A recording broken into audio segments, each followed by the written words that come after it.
नमस्कार दोस्तों, आजाद मीडिया स्वतंत्र न्यूज चैनल पर मैं एक बार फिर से आप सभी का हार्दिक स्वागत करती हूं। दोस्तों, ईडी को जितनी छूट मिली हुई है इसको लेकर तो आपने लगातार किस्से सुने ही हैं कि सुप्रीम कोर्ट भी लगातार ईडी को उसकी नियमितताओं और उसके नियमों के बारे में समझाते रहे हैं, लेकिन उसके बावजूद भी ईडी हर बार ये साबित करती जा रही है कि वो एजेंसी सिर्फ और सिर्फ बीजेपी सरकार के लिए काम करती है। जी हां, आपको बता दें कि राजस्थान में जो लगातार बीजेपी की बौखलाहट है, यानी राजस्थान में विधानसभा इलेक्शंस हैं कुछ समय बाद अगले ही महीने में, तो अब जो है बीजेपी की बौखलाहट इतनी बढ़ गई है कि राजस्थान के कांग्रेस प्रदेशाध्यक्ष गोविंद सिंह और इसी के साथ जो सीएम अशोक गहलोत के पुत्र हैं यानी वैभव गहलोत, उनको भी ईडी ने समन जारी कर दिया है। दोस्तों, आप सभी जानते हैं कि लगातार बीजेपी सरकार की जो साजिशें रहती हैं वो यही होती हैं, विपक्षी नेताओं पर ईडी, आईटी, सीबीआई की एक तरीके से दबाव बनवाना और छापेमारी करवाना। यही जो है सिलसिला बीजेपी के पास बच गया है। अगर हम देखें और जो सर्वेज पोलिंग सामने आ रहे हैं उसके अनुसार राजस्थान में खुद बीजेपी में इतनी खलबली है कि खुद बीजेपी नेता एक दूसरे के दुश्मन बन बैठे हैं। काले झंडे खुद के नेता दिखा रहे हैं। वसुंधरा राजे को नजरअंदाज कर गलती खुद बीजेपी सरकार कर रही है।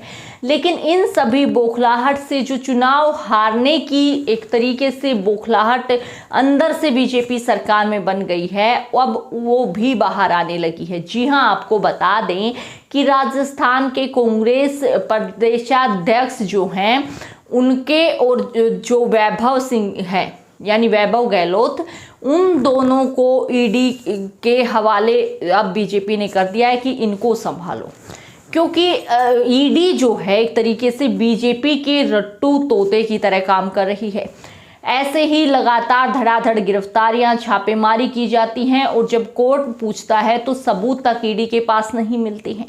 तो यहाँ पर स्पष्ट रूप से दिखाया जा रहा है कि ईडी वहीं पहुंचेगी जहां पर बीजेपी को डर है, बीजेपी की बौखलाहट है। ये खबर एक बार आप पूरी अपनी स्क्रीन पर देख सकते हैं। आज तक के इस आर्टिकल में पूरी खबर आप देख सकते हैं कि राजस्थान में जो ईडी का है बड़ा एक्शन, सीएम गहलोत के बेटे को हाजिर होने का समन, प्रदेश कांग्रेस अध्यक्ष डोटासरा के घर पर छापे। राजस्थान कांग्रेस के प्रदेश अध्यक्ष गोविंद सिंह डोटासरा के जयपुर स्थित आवास पर प्रवर्तन निदेशालय यानी ईडी ने छापेमारी की। ईडी की ये टीम यहां पर गुरुवार सुबह पहुंची। वहीं मुख्यमंत्री अशोक गहलोत के बेटे को भी ईडी ने समन जारी कर दिया है। 27 अक्टूबर से पहले ही पूछताछ के लिए उन्हें बुलाया गया है। और आपको बता दें कि जो ईडी ने जहां राजस्थान के मुख्यमंत्री अशोक गहलोत के बेटे वैभव गहलोत को पेश होने का समन जारी किया है, तो वहीं दूसरी तरफ कांग्रेस प्रमुख जो अध्यक्ष हैं गोविंद सिंह डोटासरा के जयपुर स्थित आवास पर छापेमारी की है। वैभव गहलोत को विदेशी मुद्रा प्रबंधन अधिनियम में कथित अनियमितताओं के मामले में पूछताछ के लिए 27 अक्टूबर को तलब किया गया है। वहीं डोटासरा के यहां ईडी छापेमारी पेपर लीक मामले में हो रही है। खबर के मुताबिक जयपुर के साथ साथ यह छापेमारी सीकर में भी रही है। ईडी के समन पर वैभव गहलोत ने इंडिया टुडे आज तक से बात करते हुए कहा कि समन की टाइमिंग पर सवाल है। यह 12 साल पुराना मामला है और इसमें मेरे पिता अशोक गहलोत को सिर्फ और सिर्फ निशाना बनाया जा रहा है। देखा किस प्रकार से जो है अब समय को लेकर भी, क्योंकि लगातार पहले भी कई जो है राज्यों से ये बातें सामने आई कि विपक्षी वार कर रही है ईडी, जहां पर भी कुछ टाइमिंग को लेकर समन्स भेजे जाते हैं या बड़े बड़े कार्यों में जब बिजी कोई यानी अपोजिट पार्टी के नेता होते हैं तो उसी समय उनको ईडी का बुलावा आता है, सिर्फ और सिर्फ समय बर्बाद करने के लिए, क्योंकि कुछ बहुत बड़े सबूत ईडी के पास नहीं होते हैं या तो फिर कुछ समय बाद पूछताछ के बाद उन्हें छोड़ दिया जाता है। लेकिन उनका जो समय जो उन्होंने पहले से टाइम टेबल अपना सेट किया था उसको एक तरीके से खराब करने में ईडी सफल हो जाती है। दोस्तों ईडी एक ऐसी एजेंसी थी, जो एजेंसी थी कि हर किसी को यानी ईडी का डर रहता था कि कहीं ईडी की रेड ना पड़ जाए, कहीं ईडी पीछे ना लग जाए। लेकिन आज जो ईडी अपना कार्य कर रही है, यानी बीजेपी सरकार के अंतर्गत जो ईडी आज बन गई है, उसकी वजह से उसने अपनी जो है वास्तविक पहचान भी खो दी है।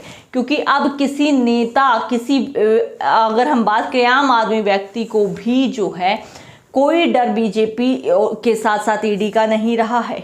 ईडी के समन्स पर नेता पहुंचते नहीं हैं क्योंकि ईडी खुद अपनी पहचान खो चुकी है। और ऐसा ही मामला जो है अब राजस्थान में आया है कि राजस्थान में अगर सरकार नहीं बन रही है तो विपक्षी नेताओं को घेरना शुरू कर दिया जाए।